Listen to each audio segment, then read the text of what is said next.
اعوذ باللہ من الشیطان الرجیم بسم اللہ الرحمن الرحیم قال اللہ تبارک و تعالی فی القرآن المجید والفرقان الحمید۔ اللہ تعالیٰ ارشاد فرماتا ہے لَقَدِ ابْتَغَوُا الْفِتْنَةَ مِن قَبْلُ۔ غزوہ تبوک کے موقع پر وہ ارشاد فرمایا کہ اے میرے پیارے حبیب علیہ السلام، بے شک یہ منافقین جو ہیں یہ اس سے پہلے بھی فتنہ پھیلاتے تھے۔ اس سے پہلے مراد یہ ہے کہ جنگ احد کے موقع پر بھی انہوں نے احد کے میدان کے اندر فتنہ پھیلانے کی کوشش کی تھی۔ یہ جب کفار کے ساتھ احد کے میدان میں جنگ ہو رہی تھی تو رئیس المنافقین عبداللہ بن ابی اپنے لشکر کو لے کر بھاگ گیا تھا، جس کی وجہ سے بہت ہی بحران پیدا ہو گیا تھا میدان احد کے اندر۔ تو اللہ پاک فرماتا ہے کہ یہ اس سے پہلے بھی فتنہ پھیلانے کی کوشش کرتے رہے ہیں۔ وَقَلَّبُوا لَكَ الْأُمُورَ، اور انہوں نے آپ کی تدبیریں اس سے پہلے بھی الٹ پلٹ کر دی تھیں، یعنی نبی کریم علیہ السلام نے جو تدبیریں اختیار فرمائی تھیں وہ منافقین نے ناکام کرنے کی کوشش کی تھی، لیکن اللہ پاک کی ذات بابرکات نے کیا اپنی قدرت کا کرشمہ ظاہر فرمایا، حتی جاء الحق، یہاں تک کہ حق آ گیا۔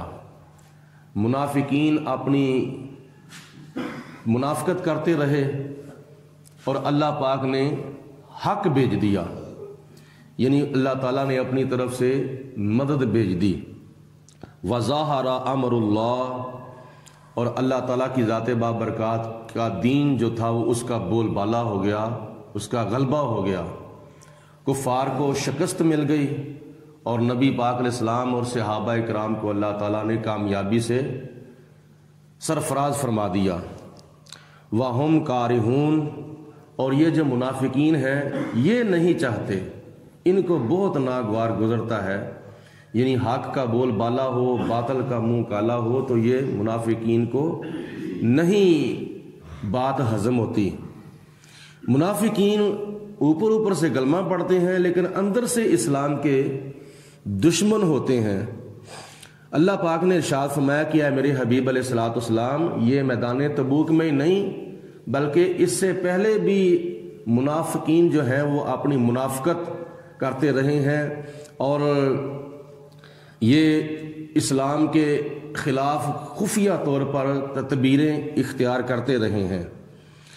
وَمِنْهُمْ مَنْ يَقُولُ، اور ان میں سے کوئی وہ بھی ہے جو یہ کہتا ہے اُؤْذَن لِّی، مجھے اجازت دے دیجئے کہ میں میدان جہاد میں نہ جاؤں، کفار کے ساتھ میں نہ لڑوں۔ وَلَا تَفْتِنِّی، اے اللہ کے رسول مجھے آزمائش میں، مجھے امتحان میں نہ ڈالیے۔ اَلَا فِي الْفِتْنَةِ سَقَطُوا، اللہ فرماتا ہے کہ خبردار ہو جاؤ، کان کھول کے سن لو، یہ تو پہلے ہی فتنے میں گرے ہوئے ہیں، یعنی اب یہ کہتے ہیں کہ ہمیں فتنے میں نہ ڈالنا، ہمیں آزمائش میں نہ ڈالنا، یہ ان کا جہاد کے اوپر نہ جانا یہ بھی ایک بہت بڑی ان کے اوپر آزمائش ہے اور یہ تو پہلے ہی فتنے میں گر چکے ہیں۔ وَإِنَّ جَهَنَّمَ، اور بے شک جو جہنم ہے، لَمُحِيطَةٌ بِالْكَافِرِينَ، وہ کافروں کو گھیرے ہوئے ہے۔ جو کافر ہیں وہ جہنم کے اندر ہیں اور جہنم کافروں کو گھیرے ہوئے ہے۔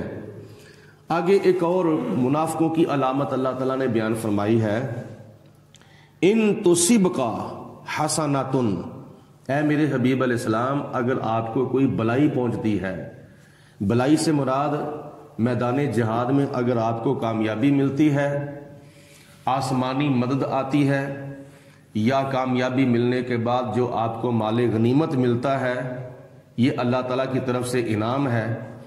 تو اگر ان بلائیوں میں سے کوئی بلائی آپ کو پہنچتی ہے تسؤہم، تو وہ منافقوں کو بہت بری لگتی ہے۔ منافق دیکھ کر بہت ہی جلتے ہیں اور بہت ہی طرح طرح کی نکتہ چینیاں کرتے ہیں، ان کو یہ بات اچھی نہیں لگتی کہ مسلمانوں کو اللہ پاک بلائیوں سے مالا مال فرمائے۔ وَإِن تُصِبْكَ مُصِيبَةٌ، اگر آپ کو کوئی مصیبت پہنچتی ہے، اگر آپ کے مجاہدین اگر زخمی ہو جاتے ہیں، یا خدا نہ خواستہ اللہ نہ کرے کوئی ناکامی ملتی ہے، تو پھر یقولو، یہ کہتے ہیں منافقین نکتہ چینی کرتے ہوئے کہتے ہیں، قد اخذنا امرنا من قبل، ہم نے تو اس سے پہلے ہی احتیاطی معاملہ اختیار کر لیا تھا۔ مطلب یہ ہے کہ ہم نہیں گئے تھے میدان جہاد میں، اچھا ہوا ہے نا، اگر کوئی مصیبت پہنچتی ہے تو ان کو پہنچی ہے، ہمیں کچھ نہیں ہوا۔ اگر کوئی زخمی ہوا ہے تو ان کا ہوا ہے، ہمارا کوئی زخمی نہیں ہوا۔ اگر کوئی قتل ہوا ہے تو ان کا ہوا ہے، ہمارا نہیں ہوا۔ اگر شکست ملی ہے تو ان کو ملی ہے، ہمیں نہیں ملی۔ یہ منافقین آپس میں ایک دوسرے کے کانوں کے ساتھ منہ لگا کر باتیں کرتے ہیں، اچھا ہوا ہے نا ہم نہیں گئے۔ تو ان کے اوپر دیکھو کیسی کیسی مصیبتیں آ رہی ہیں۔ وَيَتَوَلَّوْا وَهُمْ فَارِحُونَ، اور وہ ایسی باتیں کر کے منہ جب موڑتے ہیں تو بڑے خوش ہو کے پھر جاتے ہیں، بڑے خوش ہوتے ہیں مسلمانوں کے اوپر آئے ہوئے امتحانوں کو دیکھ کر۔ مسلمانوں کے اوپر آئے ہوئے امتحانوں کو دیکھ کر خوش ہونا یا مصیبتوں کو دیکھ کر خوش ہونا یہ مسلمانوں کا کام نہیں بلکہ یہ منافقوں کا کام ہے۔ قل، اے میرے حبیب علیہ الصلوۃ والسلام آپ ان کو ارشاد فرما دیں، لن یصیبنا، ہمارے اوپر جو بھی مصیبتیں آئی ہیں امتحانوں کی شکل میں، آزمائشوں کی شکل میں، جو بھی ہمارے اوپر مصیبتیں آئی ہیں، ہمارے کوئی شہید ہوئے ہیں یا ہمارے کوئی مجاہدین زخمی ہوئے ہیں یا ہمیں بھوک اور پیاس کا سامنا کرنا پڑ رہا ہے، تو یہ اصل وجہ کیا ہے؟ الا ما کتب اللہ لنا، یہ ہمارے اوپر جو بھی معاملہ آ رہا ہے یہ کچھ بھی نہیں ہے سوائے اس کے جو اللہ پاک نے ہماری قسمت میں لکھ دیا ہے۔ اللہ پاک نے جو ہماری قسمت میں ہمارے مقدر میں لکھا ہے وہی ہمارے اوپر وقت آیا ہوا ہے۔ ہوا مولانا، وہ ہمارا مالک ہے، اللہ پاک ہمارا مالک ہے۔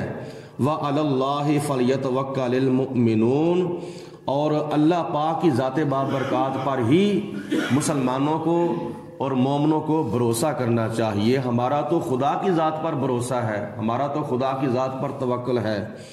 قل، دوسری بات ان کو یہ ارشاد فرما دیں، قل، اے میرے حبیب علیہ السلام آپ ان کو ارشاد فرما دیں، حل تربصون بنا، تم ہمارے بارے میں انتظار نہیں کرتے، الا احدی الحسنیین، سوائے دو بلائیوں کے، یعنی تم ہمارے بارے میں انتظار نہ کرو، اگر کرنا ہے تو پھر صرف اور صرف دو بلائیوں کے متعلق ہمارے بارے میں انتظار کرو۔ اللہ پاک ہمیں دو بلائیاں عطا فرماتا ہے، اللہ تعالی ہمیں دو انعام عطا فرماتا ہے۔ حسنیین، دو بلائیوں سے مراد یہ ہے کہ ایک تو بلائی یہ ہے کہ اگر مسلمان میدان جہاد سے بچ کر واپس آ جائے تو اللہ تعالیٰ اس کو غازی کا مقام عطا فرماتا ہے، اگر وہاں قتل ہو جائے تو اللہ اس کو شہادت کا مقام اور شہادت کا درجہ عطا فرماتا ہے۔ ہمارے حضور قبلہ پیر و مرشد فرمایا کرتے تھے، بلا دواں پاسے بلیا تینوں موج بہار، یعنی بابا بلے شاہ رحمۃ اللہ تعالی علیہ کا فرمان ہے کہ ادھر بھی تجھے موجیں ہی ہیں، ادھر بھی تمہارے لیے موجیں ہی ہیں۔ اگر مسلمان میدان جہاد میں جائے کافروں کے ساتھ لڑتا لڑتا مر جائے، قتل ہو جائے تو وہ شہید ہے، پھر بھی اس کے لیے کوئی گھاٹا کوئی نقصان نہیں ہے۔ اگر زندہ واپس آ جائے تو غازی ہے، مجاہد ہے، اور مال غنیمت اللہ تعالیٰ اس کو انعام کے طور پر عطا فرماتا ہے، پھر بھی اس کے لیے کوئی کیا نام ہے گھاٹا یا نقصان نہیں ہے۔ تو تم ہمارے بارے میں دو بلائیوں کا انتظار کرتے ہو، غازی ہونا یا شہید ہونا۔ وَنَحْنُ نَتَرَبَّصُ بِكُمْ، لیکن ہم تمہارے بارے میں ایک ہی بات کا انتظار کرتے ہیں، ہم تمہارے متعلق ایک ہی چیز کا انتظار کرتے ہیں۔ یہ نبی پاک علیہ الصلوۃ والسلام منافقوں کو ارشاد فرما رہے ہیں، اور وہ ایک بات کیا ہے؟ أَن يُصِيبَكُمُ اللَّهُ بِعَذَابٍ، کہ اللہ تعالیٰ تمہیں عذاب دے گا، من عندہ، اپنے پاس سے، یعنی مرنے کے بعد قبر کے اندر اور آخرت میں جہنم کے اندر تمہیں اللہ تعالیٰ عذاب دے گا۔ منافقوں کو منافقت کی وجہ سے، کافروں کو کفر کی وجہ سے اللہ تمہیں عذاب دے گا۔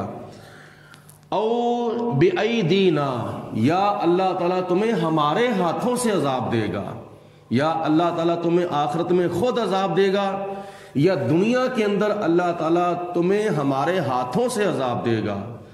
ہمارے ہاتھوں سے عذاب دینے کا مطلب یہ ہے کہ مسلمانوں کے ہاتھوں سے کافر قتل ہوں گے، مسلمانوں کے ہاتھوں سے کافر جو ہے وہ گرفتار ہوں گے، قیدی ہوں گے، اور مسلمان جو ہیں وہ ان کو اپنا غلام بنائیں گے، اپنا قیدی بنائیں گے۔ یہ دنیا کے اندر یا مسلمانوں کے ہاتھوں سے اللہ تعالیٰ کافروں کو عذاب دلوائے گا، اور یا آخرت میں اللہ تعالیٰ خود ان کو عذاب دے گا۔ نبی پاک علیہ السلام نے فرمایا ہم تمہارے بارے میں یہ انتظار کرتے ہیں کہ تمہارے اوپر کب وقت آتا ہے اور ہمارے اوپر کب وقت آتا ہے۔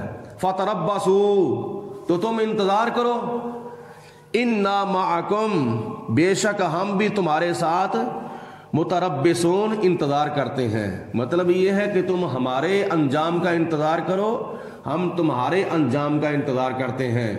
تم ہماری طرف دیکھو کہ اللہ تعالیٰ ہمیں کیسی فتح و کامیابی عطا فرماتا ہے، اور ہم تمہارے انجام کا انتظار کرتے ہیں کہ تمہیں اللہ تعالیٰ کیسے اپنے قہر قہار اور غضب جبار کے اندر گرفتار فرماتا ہے۔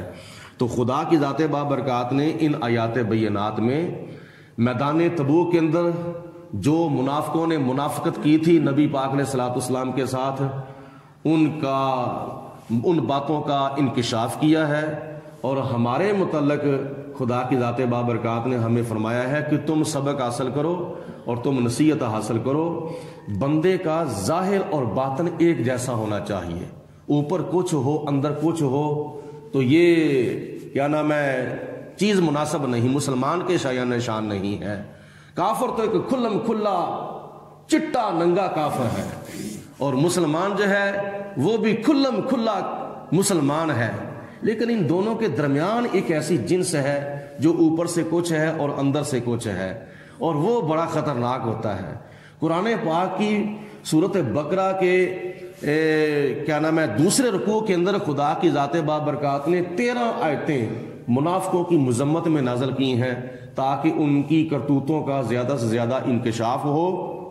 کافر سے بچنا آسان ہے لیکن منافق سے بچنا جو ہے وہ بہت ہی مشکل ہے، اس لیے اللہ پاک نے منافقوں کی منافقت کا زیادہ سے زیادہ انکشاف فرمایا ہے۔ اور یہ تو ایسے بدبخت تھے کہ جو نبی پاک علیہ الصلوۃ والسلام کے ظاہری دور مبارک کے اندر بھی نمازیں بھی پڑھتے تھے، روزے بھی رکھتے تھے، کلمہ بھی پڑھتے تھے، بلکہ حضور کے پیچھے نمازیں پڑھتے تھے۔ اتنے بدبخت اور اتنے بدقسمت ہیں یہ منافق کہ نبی پاک علیہ الصلوۃ والسلام کے پیچھے نمازیں پڑھنے کے باوجود ہی منافق رہے ہیں، حضور علیہ الصلوۃ والسلام کی مجلس میں بیٹھنے کے باوجود ہی منافق رہے ہیں۔ تو اس لیے یہ بہت خطرناک شخص ہے کہ جو اوپر سے کلمہ پڑھے اور اندر سے نبی پاک علیہ الصلوۃ والسلام کے ساتھ حسد اور بغض اور دشمنی رکھے، جیسا کہ آج کل قادیانی اور مرزئی جو ہیں یہ مسلمانوں کو دھوکہ دے رہے ہیں، کلمہ بھی پڑھتے ہیں، نمازیں بھی پڑھتے ہیں، روزے بھی رکھتے ہیں، مسجدیں بھی بناتے ہیں، سارا کام مسلمانوں والا کرتے ہیں، لیکن اندر سے نبی پاک علیہ الصلوۃ والسلام کے ساتھ بغاوت کرتے ہیں اور حضور علیہ الصلوۃ والسلام کی ختم نبوت کا انکار کر کے مسلمانوں کو دھوکہ دیتے ہیں۔ تو ہر بندہ، ہر نمازی قابل اعتبار نہیں ہوتا، ہر روزے دار قابل اعتبار نہیں ہوتا۔ قابل اعتبار مسلمان اور روزے دار نمازی وہی ہے کہ جو صحابہ کرام کے نقش قدم پہ چلتا ہے، اور صحابہ کرام کا ظاہر بھی ایک تھا، باطن بھی ایک تھا۔ تو حضور علیہ الصلوۃ والسلام کے ساتھ اللہ تعالی ہم سب کو سچی محبت اور حضور کے ساتھ سچا پیار اور نبی پاک علیہ السلام کے ساتھ وفا کرنے کی توفیق عطا فرمائے. وآخر الدعوانا ان الحمد للہ رب العالمین.